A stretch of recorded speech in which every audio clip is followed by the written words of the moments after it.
Dahil ba sa akin?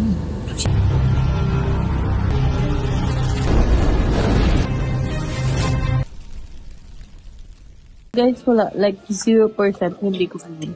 Nalaman ko kanina umaga. Bago mag-announce. Tsaka hindi ko din alam kung sino yung kapalit. Wala akong alam. Feeling ko, hindi lang naman management decision. It's between dalawa yan eh. Dalawa magde-decide yan. Management tsaka management ng player. So, kung anong napag-usapan nila, syempre hindi natin alam. At saka wag natin i-judge agad yung release ko. Tsaka si Kate.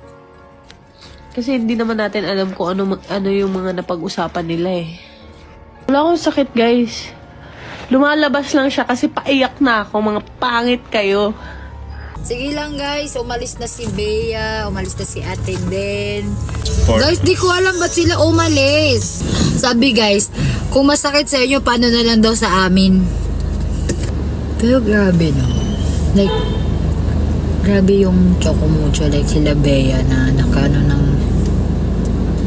ng mga tao no.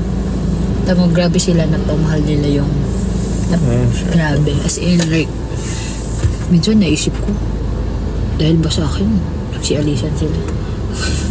Diba? Addition naman, nagsialisan sila. Pero wala.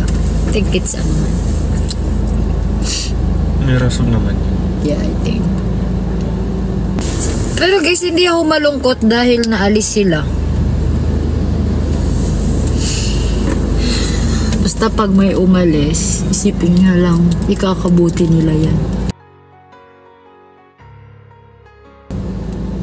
Kakasaya nila yan.